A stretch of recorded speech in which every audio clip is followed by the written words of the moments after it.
Hey everyone, and welcome to the channel. So today we're going to take a look at this 2022 Honda Passport Trailsport. Huge shout out to Audi Northlake for providing this vehicle for me today. Definitely check out their website. They have a ton of awesome pre-owned and new inventory.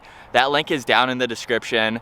But the Passport that you see behind me is finished off in white, and they have a starting MSRP right around $44,000. Underneath the hood is the 3.5 liter V6 paired to the 9-speed automatic transmission. This pumps out 280 horsepower and 262 pound-feet of torque. That power is sent through the all-wheel drive system.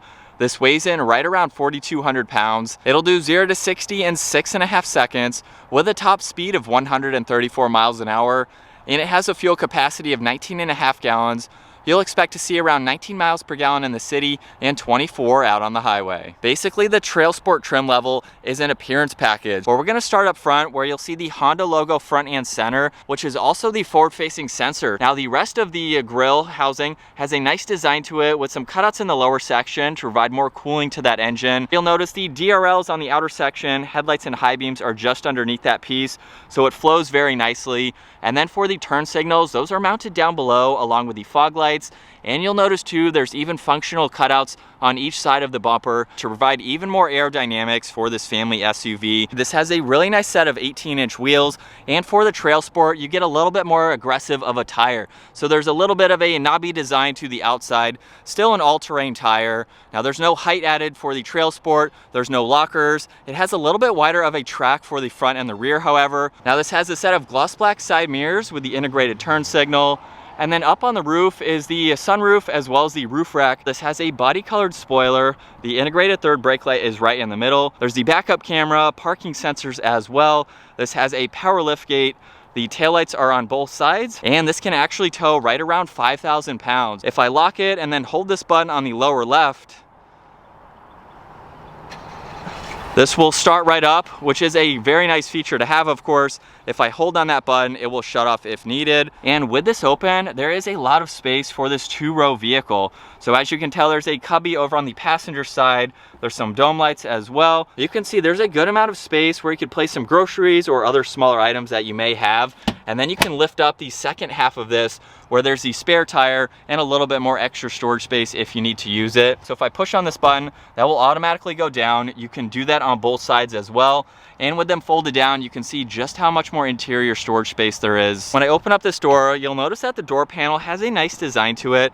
There's leather and stitching on the armrest, a little bit of storage on the inside of the grab handle, along with 2 cup holders, which is impressive to see. And it even has the manual adjusting sunshade, so you can lock that into place as needed. Now at 5'10", I have plenty of room for my feet and my legs, and about 3 or 4 inches above my head, so you could be taller than me and still fit very comfortably in the back seat. The door panel's finished off just like the rear. However, there's the addition of all the window controls, lock and unlock, even memory seating adjustments. You can also release the liftgate as well as the fuel cap, and there's even a split level for the storage. And then looking at these captain's chairs, you'll see Trailsport in that orange color with all the stitching, and of course the rest of the leather seats, which are automatic, so all those adjustments are down on the side. So if I go to show and hide apps, you can actually pick what you'd like to see pop up and what you don't want to have pop up. So basically you can set presets for your home screen here, where currently you can see the trip computer just underneath that. So that's your distance, your average fuel, and your range. You can also look at the all-wheel drive torque system, so just to see how that's working and monitor all of that information.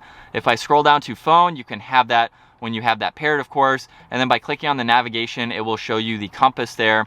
And then we also have the music that you can look at and any maintenance along with seat belts. So when everyone is in the vehicle, you can monitor that. And you have a few settings that you can go into along with a blank page and the units. And then as we make our way to the left side of the steering wheel, we have a lot going on. There's an eco button along with all the side mirror adjustments, which are power folding. So if I push on that button, they will automatically fold in, of course.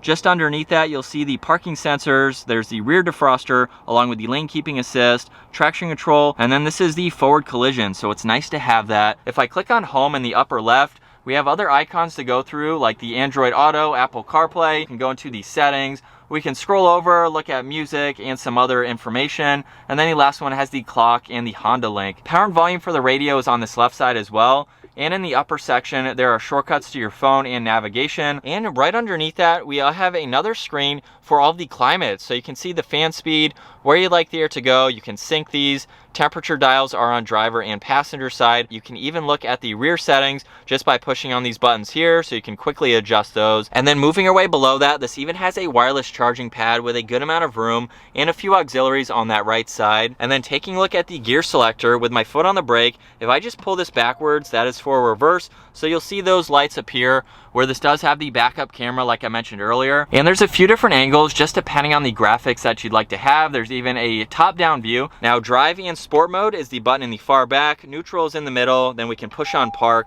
and of course that will go into park. Now just behind that, this is actually for the different driving modes. So this has normal, snow, mud, and sand. So just depending on what you're going to be driving in, you can see the graphic change too. But if you open this up, there is a small tray that you can slide forwards and backwards.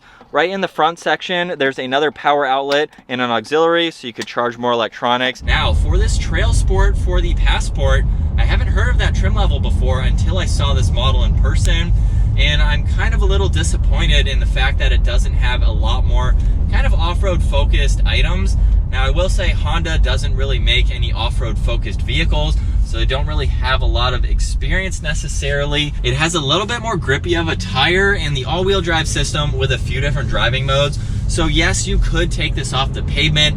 No way is it intended to be an off-roader or hardcore off-roader type of vehicle. Everything is laid out well, but there's also not an abundance of information. So if you want something that's a little bit more simple, you're not a fan of all the technology, the large screens, a million different settings that you can go into, you have everything that you need here with nothing more. So it's very simple. You can hop into this and just drive. You have all the buttons, everything that you need without going to that next level. So for the price point, it's a little bit on the high end, but you're getting a very, very nice SUV at the same time.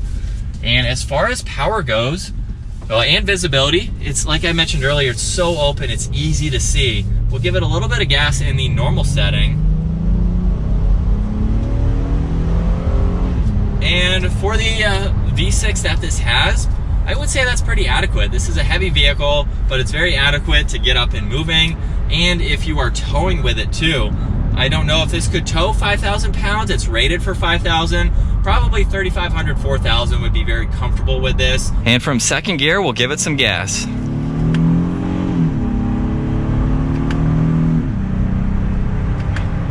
Now, I won't say the paddles are the most responsive, but honestly, that was very impressive.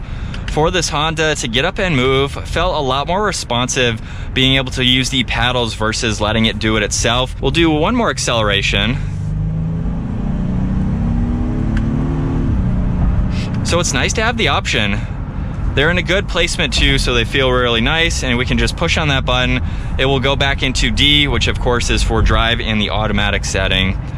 And from the POV angle, hopefully you can tell just how much visibility there is, especially out of the front windshield. We have the windows just in front of both of these side mirrors to give you a little bit more visibility. There's even a speaker located on that pillar too.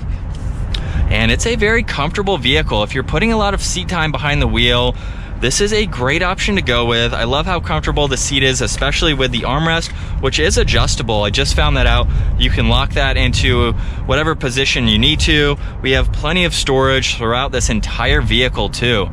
So if you want just a good all-around SUV that's very practical, something that is going to be incredibly reliable and very easy to maintain, this Honda Passport is a great option. I don't really have any complaints with it, aside from the fact that there's not a whole lot of technology, but that's what you are getting with this Honda. So I think it's good overall if you just want something a little bit more simple. But I think that is going to wrap it up for this 2022 Honda Passport Trailsport. Once again, huge shout out to Audi Northlake for providing this pre-owned vehicle for me today. Definitely check out their website. That link is down in the description.